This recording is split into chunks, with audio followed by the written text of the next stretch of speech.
Salut à tous et bienvenue dans ce nouvel update lecture.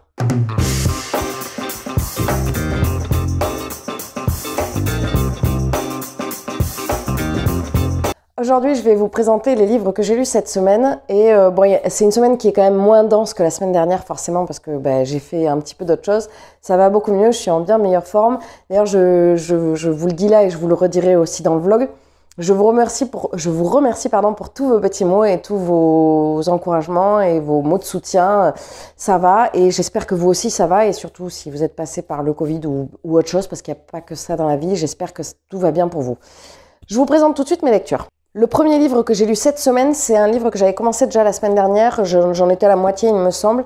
Je l'ai lu en lecture commune avec Camille des Idées de Mimes et avec Benoît de Benoît Je me livre sur Instagram.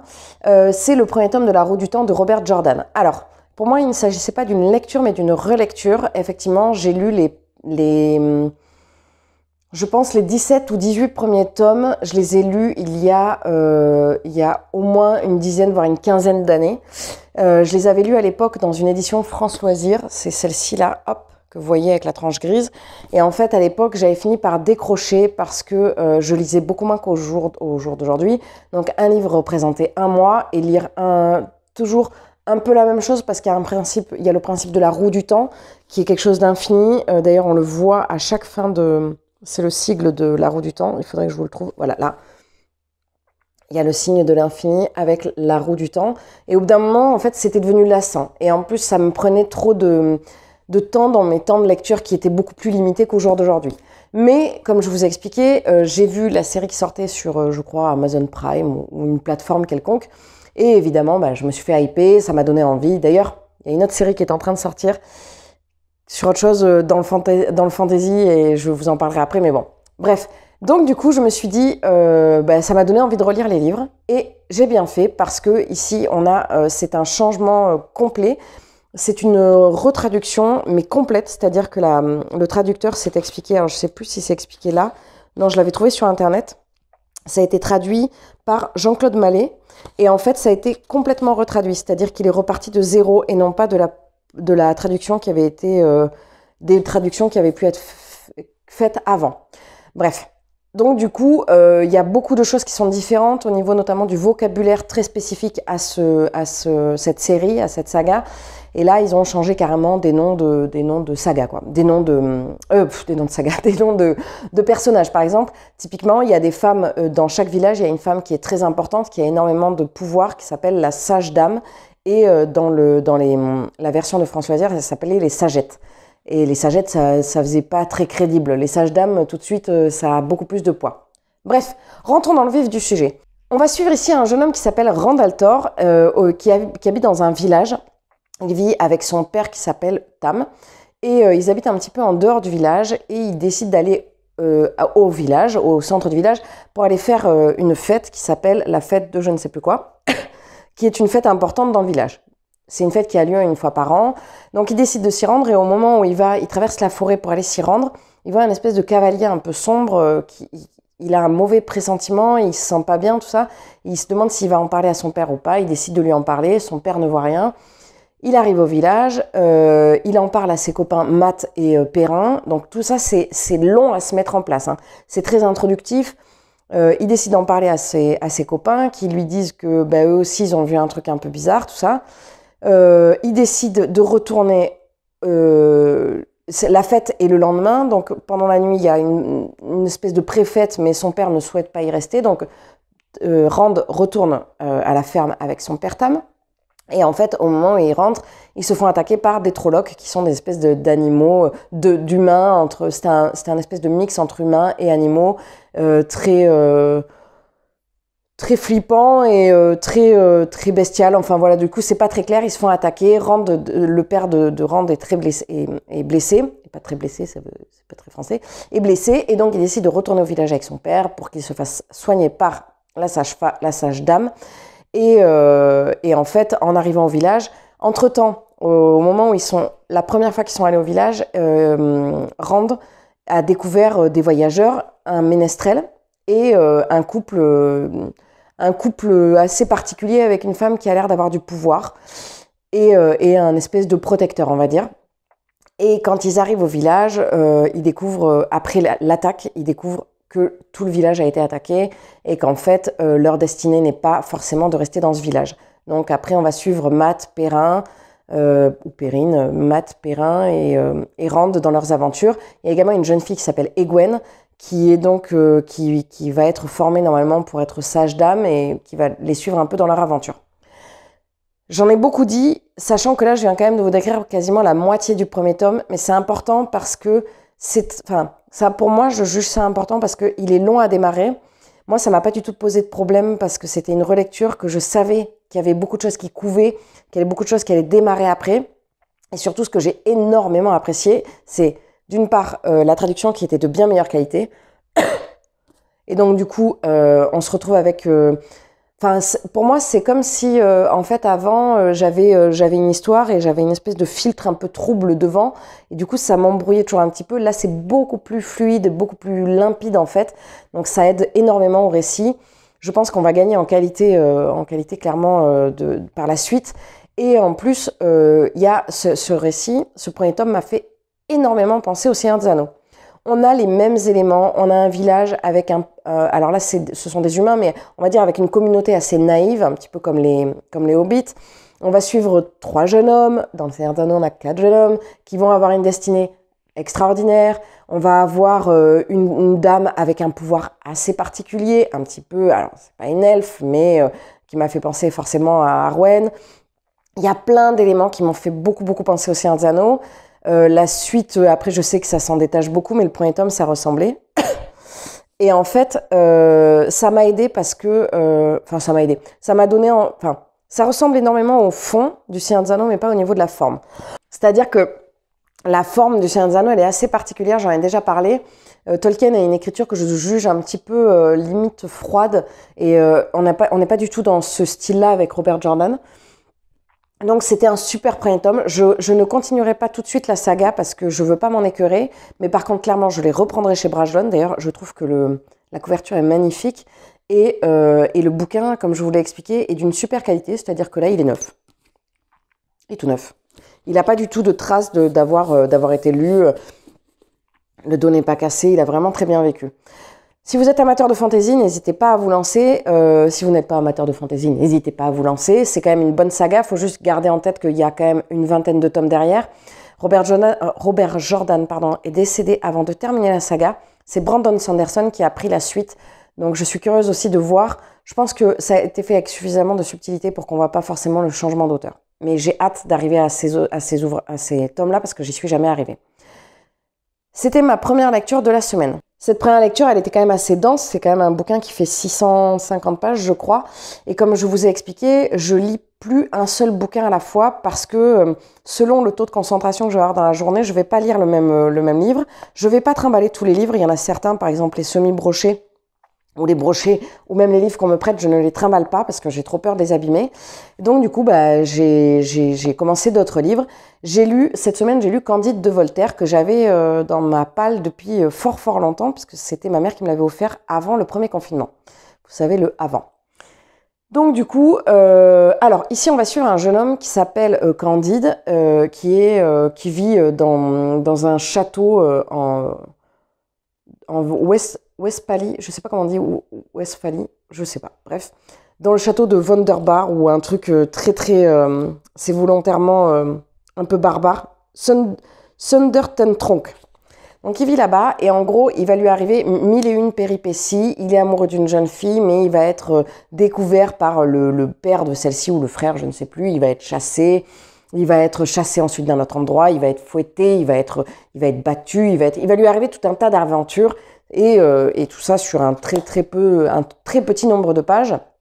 Alors j'avoue que moi, j'étais contente de lire un classique, mais que je n'ai pas du tout compris les tenants et les aboutissants de tout ça, si ce n'est la morale, peut-être que tout n'est pas beau dans le meilleur des mondes, mais je pense que clairement il m'a manqué un éclairage analytique du bouquin. Je n'ai volontairement pas lu la préface avant, je ne l'ai pas finalement lu entièrement avant de vous faire le retour, et je pense que je ferai un petit peu des recherches pour savoir, je sais dans quel contexte ça a été écrit. À ce moment-là, Voltaire a été chassé de la cour de Louis 15 normalement, si je dis pas de bêtises.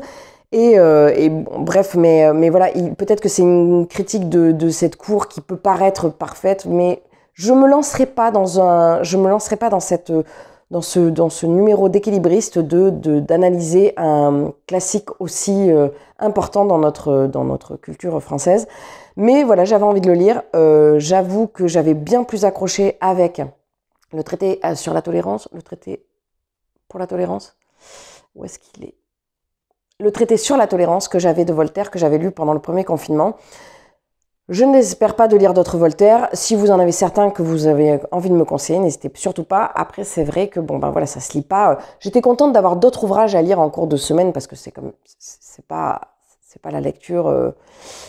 C'est assez particulier, quoi. C'est un classique. Alternance avec donc le Voltaire et la Roue du Temps, j'avais quelque chose de beaucoup plus léger et c'était pile poil ce qu'il me fallait. J'ai lu le 4e tome des enquêtes d'Anna Svensson de Johan Fluck, Meurtre et tartes au citron meringué, qui m'a donné envie de faire des tartes au citron meringué. Vous allez le voir dans le vlog, des tartelettes. J'ai pas suivi la recette de Anna, mais j'ai suivi ma recette à moi, qui est ma recette fétiche. Bref.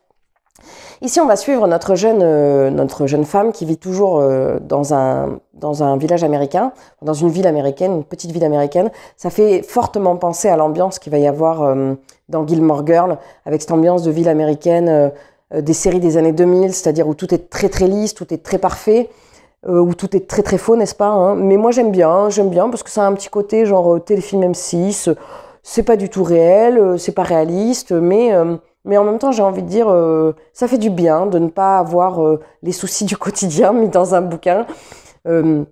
Même si on n'a pas les soucis du quotidien qui ont été mis dans la Roue du Temps. Mais voilà, là, on est sur quelque chose de très léger et ça fait du bien. Ce sont à chaque fois des gros bouquins, mais c'est surtout parce que le papier de chez Cherche Midi, c'est pareil. Là, on a un livre, il est neuf. Le dos, pareil, ne s'est pas cassé. Ce sont des livres qui vieillissent très très bien. Après, ils sont plus chers. Celui-là, il est à 15 €. C'était un cadeau de mon amie Camille. Et donc du coup, je vais pas forcément pouvoir vous en dire beaucoup parce que là, tout ce que je peux vous dire, c'est que Anna continue à vivre sa vie dans le cookie jar, elle continue à mener des enquêtes. C'est fait de manière assez cohérente, c'est-à-dire que c'est pas genre pouf pouf, elle s'ennuie entre deux cookies, elle va faire une enquête. C'est fait de manière assez cohérente. Elle va faire des enquêtes, mais on comprend pourquoi. J'ai beaucoup aimé ce bouquin parce que par sa légèreté. Et parce que au moment où je l'ai lu, j'étais un petit peu embrumée du cerveau et ça m'a fait aussi du bien. Je peux pas lire que de la fantaisie, mais je ne peux pas ne pas lire de fantaisie. Je suis obligée de lire quasiment tout le temps de la fantaisie, je me rends compte. Mais si je lis que ça, je fais des nœuds aussi un petit peu des fois au cerveau parce que y a des univers tellement riches et tellement différents et en même temps très similaires que par moments j'ai besoin de lire ce genre d'ouvrage pour pouvoir couper. Et là, comme j'ai enchaîné avec Le Sorceleur, ça m'a permis de ne pas me mélanger les pinceaux avec La Roue du Temps. Si vous ne connaissez pas les enquêtes d'Anna Svensson, je vous invite à les découvrir. C'est toujours très sympa. J'achèterai évidemment le 5e tome qui vient de sortir, qui est Meurtre et Cupcake au caramel. Dans la série de Cozy Mystery, je les ai ici. Vous les voyez pas tous, vous voyez que les Johan Fluck. Ça fait partie de ceux que je préfère. Mais c'est pas, attention, si vous vous lancez dans cette série, prenez en compte que ça reste du Cozy Mystery, c'est quand même quelque chose de très léger. Ça veut pas dire qu'on ne peut pas le lire, enfin, ça veut pas dire que ça n'a pas le mérite d'être lu. Vous voyez, j'ai lu 2 livres très différents.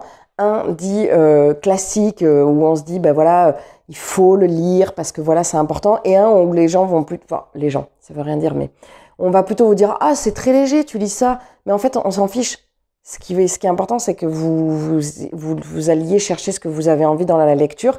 Et si vous avez envie de quelque chose de plus classique ou de plus léger, prenez-le en fait. Voilà, c'était la petite leçon du jour de Charlotte. Je ne sais pas pourquoi je me suis lancée là-dedans, mais si, c'est parce que c'est important. Parce qu'il y a des gens qui... J'ai une copine qui m'a dit « Ouais, c'est très léger quand même. » Ouais, mais c'est clair que c'est pas... on ne lit pas ça pour l'intrigue, on lit pas... Mais par contre, pour l'ambiance, on y est bien. Moi, je sais qu'à chaque fois que je lis un Johan Fluck, c'est le 4e que je lis, à chaque fois que je lis cette jeune femme, les histoires d'Anna, ça me fait du bien en fait. C'est un petit bonbon, c'est un petit baume au cœur. Il y en a certains, ça va être des livres de conseils personnels, là, je sais plus comment on dit. Bon, moi, pas du tout, ça marche pas. Donc, en gros, pour me remonter le moral, pour quelque chose de léger, c'est hyper agréable. Bref, vous l'avez compris, j'ai beaucoup aimé. le 4e tome de Meurtre et. Parce que la série, c'est Meurtre et.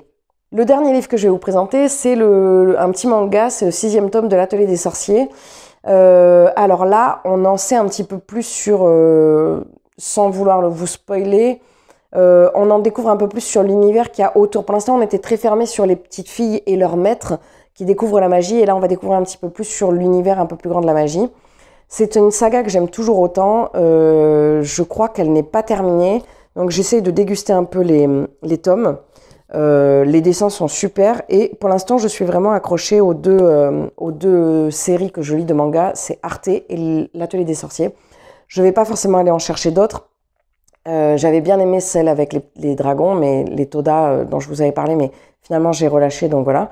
Je voudrais relire dans très peu de temps, je pense que je vais relire les mangas que j'ai lus quand j'étais ado, je vous en ai parlé il y a fort longtemps. Je ne vous les ai pas nommés, mais dans mon souvenir, j'ai un souvenir tellement, c'était des mangas tellement durs que je voudrais avoir, je voudrais qu'ils fassent beau et avoir un moral d'acier pour les lire, parce que sinon ça va me démoraliser. Mais ça se trouve pas du tout, c'est juste que je l'ai peut-être pas lu, j'étais peut-être pas assez mature pour les lire, d'ailleurs très certainement. C'en est tout pour ce point lecture. Je vais pas forcément vous faire, je voulais vous faire un tag, parce que mon ami Camille des idées Nims a fait un tag, mais finalement je l'avais pas recopié, j'ai pas eu le temps de le préparer, donc je vous préparerai ça pour prochainement. La semaine prochaine, je vous présenterai un update lecture et je vous présenterai également ma pile à lire. Alors la semaine prochaine, on sera Ouais, non, c'est pas la semaine prochaine, ce sera la semaine d'après. Je vous présenterai la pile à lire de février. Le tag, l'update que je vous tournerai la semaine prochaine, je ne serai pas chez moi, donc je sais pas dans quelles conditions ça sera faisable. Mais en tout cas, j'essaierai de vous le faire. Vous avez vu, j'essaie de vous mettre quand même les vidéos le mercredi et le samedi dans la mesure du possible. Voilà, c'en est tout. Je vais pas blablater plus. Je vais vous laisser là. Je vous remercie encore infiniment pour votre soutien, pour vos pouces, pour vos commentaires qui sont vraiment toujours très agréables. C'est vraiment extrêmement bienveillant et je vous en remercie infiniment. Je vous souhaite à tous de très très bonnes lectures, une très bonne journée, une très bonne semaine, un très bon mois, une très bonne année. Et je vous dis à très vite dans un prochain update. Salut!